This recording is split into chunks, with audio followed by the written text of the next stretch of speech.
Airbnb is really disrupting real estate. And I know a lot about real estate. I just did a little fake business. Now, you know that I do this. A lot of the audience don't know that I do. I do fake business. I call up realtors all day when I'm bored, and I pretend I'm a realtor and that my client is very interested in their property, and I ask them lots of questions about their property. I just did it with a commercial property on Palm Canyon Drive. I said, hey, this is Tim. I have a client of investor that's really interested in the property. What are we looking at per square foot? And what are some of the local restrictions we should know about? And, these whole things, they go into this whole thing. They go, well, they don't want a coffee shop in there because Starbucks, there's a competing business clause. So Starbucks doesn't want a coffee shop. This is how the corporate takeover of America is, by the way, because when Starbucks moves into an area, they go, yeah, we don't want some independent coffee shop opening. Not all areas, but a lot of them. We don't need somebody slinging lattes for less than we are. So the guy goes, well, there's a Sprint stores. We can't do a competing business, blah, blah, blah. And we talked about it. There's a lot of parking behind. I said, thank you. I said, I have an investor, but he's very concerned about, the competing business clause and everything like that. And I was on the phone with this guy for about 10 minutes. And he said to me, oh, Tim, that's cruel. Their time has value. No, it doesn't. And I will continue to do fake business because I like doing fake business. It's one of my favorite things to do. I like to call people and I like to lie about who I am and what I do. And then I like to see how they conduct business because on their end, they're conducting real business. I'm conducting fake business. Now, never the two shall meet. We've gotten to the point where one of my clients who doesn't exist was almost going to put an offer on a house. This was last week. I've been on the phone with this realtor for like 45 minutes, 3 times in a row. I've had to block her finally. She doesn't know what happened. Sometimes I have to block the people because fake business gets very intense. Fake business, people start drawing up contracts. I mean, she was calling appraisers. She was going to have inspections done. I was representing a very motivated overseas client. Now, sadly, that client died of coronavirus before we could go see the property. That's not my fault. And I tried to explain that to her, but she was kind of confused and started saying, oh, this, blah, blah, blah. Are you real? Is this real? Cops, FBI, whatever, blah, blah, blah. Blocked. I'm helping train these professionals. Do you understand? Yes or yes? By calling them, people need practice. So this schmuck over there on Palm Canyon, I did use my real name, by the way. Like, this is Tim Dillon. And sometimes I make up a firm name. Sometimes I use a real firm name.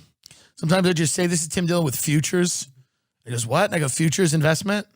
And he goes, okay. You just go, okay. You go, yeah, all right. I go, yeah, you got a commercial listing on Palm Canyon on the corner. I'm wondering what we're looking at price per square foot. What's the parking in the area like? What's the competing business clause? Well, any local restrictions we should know about? I have a team of investors that are looking to expand into this area. Many of them, sometimes it's a franchise, sometimes not. But I'm just, it's an investment group. They're very interested. They love the visibility of the location. Oh, he goes, it's a great location. So they love the visibility of the location. And see, right there, we're beginning to do fake business. Because then he goes to his wife and he goes, hey, I just got a call from a guy that may be interested in this. And then he tells his secretary and then he tells his partner. So I'm in. And I'll give him a follow-up call later tonight. I'll have 10 more bullet point questions before I bring my investors. And I do this. Now, a lot of people, I was explaining to someone at dinner that I do this. And he goes, it's horrible. I said, why? Doing fake business. They go, why? I said, I like doing it. Because I don't have a real estate license and I can't do real business, but I at least can do fake business. They said, that's pretty sick. I said, maybe you're sick because I want realtors to get the best professional. You golf a lot, right? Mm-hmm. When you golf every day, are you better at it? Yes, absolutely. Now that doesn't matter. Now, even that includes going to a driving range. Sure. Right. Correct. Right. Sometimes I see golfers swing clubs in their backyard. Mm-hmm. Helps. Doesn't matter if it's real or fake. What matters is that this guy's going through the next guy to call him might be real. But I'm going to beat that guy out. I'm going to do a competitive offer because I conduct fake business well. And many people don't. A lot of people do things. People go on fake diets. I've done a ton of them. People do all kinds of things that aren't real. People are fake comedians. They pretend to be a comedian for a decade and impoverish themselves and live on a floor and walk dogs. Fine. That's all. When you go home to your family for Thanksgiving and you go, I'm a comedian, they're eating and they're like, no, you're not. You're a pretend comedian. You're a fake comedian. Right. I am a fake real estate investor, and I will continue to do fake business.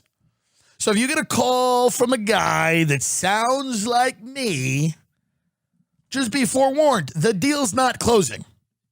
The deal's not closing. I have an interest in presenting myself. I have a lot of clients when I do fake business. They're very busy. Many of them are overseas. They cannot handle. I mean, we should probably get the phone, do a little fake business right now. Maybe we get our phone. Can you get the phone? Let's do a little fake business. Because I don't think people understand what I bring to the table and how good I really am. Do you have is that my phone? Yeah. Let me call this guy back. How do we get him in the roadcaster? Is he in the roadcaster?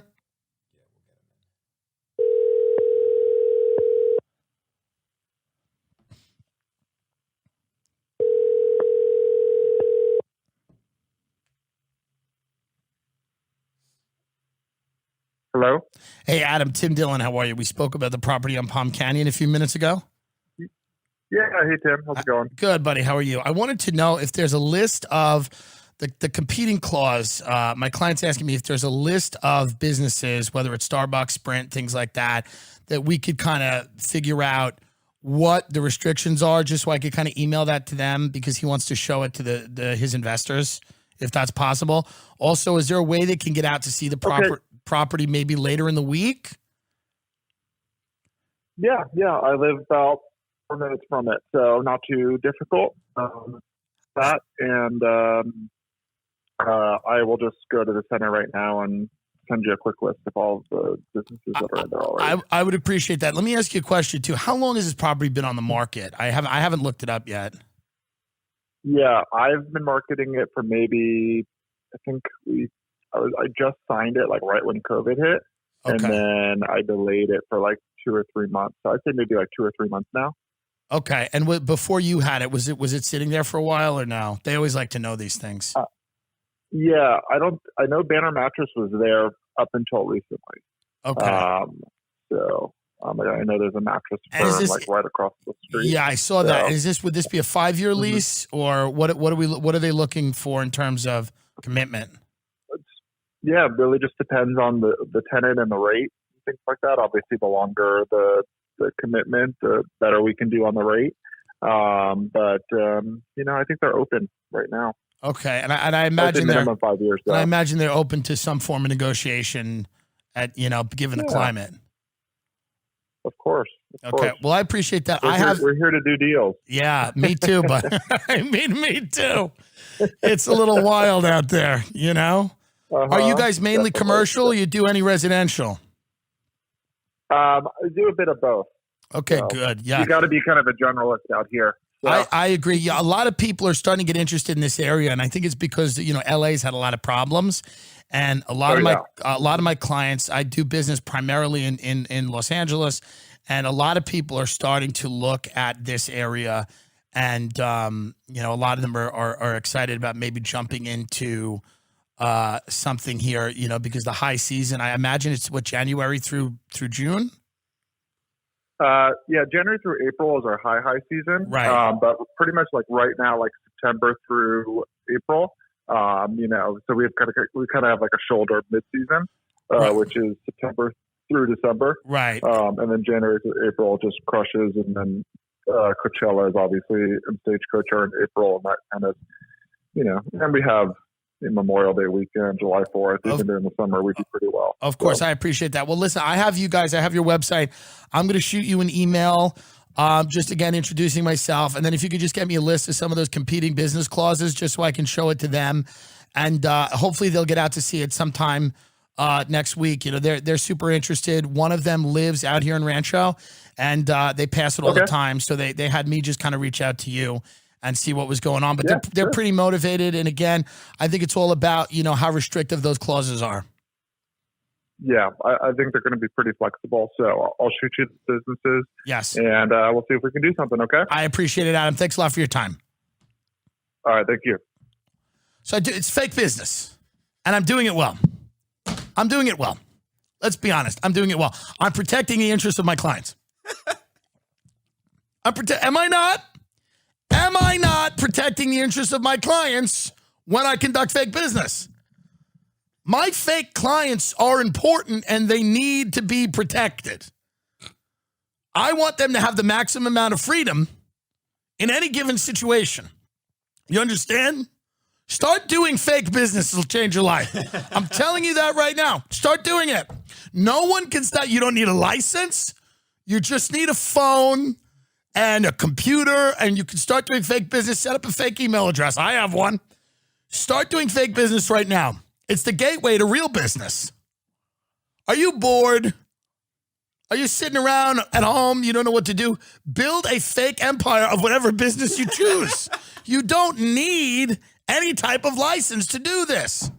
You can just call people and be the person you've always been meant to be. I think I've always meant to be sort of a rainmaker, putting together deals, guy with a six-pack and a huge cock, fucking people of every gender, doesn't matter, maybe connected to intelligence, maybe not, power broker type of guy. And that's what now, of course, I'm not that.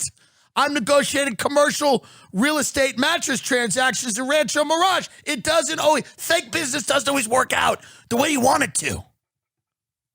I want it to be fake CIA. I can't do that. But I'm a fake realtor in the fucking desert. Even your fake life will not be as great. You see? Even in my pretend life, I'm just a shitty realtor looking to sniff out a buck. But I know who I am. I know who I am in my real life and my fake life, and that's what's the most important thing. Set the expectations for your fake business high but reasonable. This is my advice to you. Gary Vaynerchuk tells you to start a real business. Oh, I say no. I say start a fake one. Start a pretend business. You can do everything that you will do in a real business. There's much less risk. Sure, these people get upset after a while after you've called them 17 or 18 times. You have to make up stories about what happened to your investor, why he didn't show up to the showing, you were in the hospital. It's easy to do. I'm just telling you it's important. Oh, Tim, these people's time is valuable. No, it's not. No, it's not. They love it. All they do all day is talk to 90 people. One of them signs a contract. I'm one of the fake people. Until the contract is signed, all business for intents and purposes is fake business. And I am one of the best. And that's what I've been doing here to keep myself sane. I mean, right now I'm negotiating a strip mall in Connecticut. You see? That's much more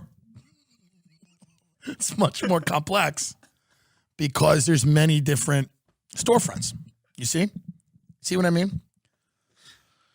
As you get better at fake business, you have to start looking things up. You got to know tax numbers. You got to know profit and loss. I mean, you got to really know your stuff. If you want to start talking to I have some real deal people I talk to.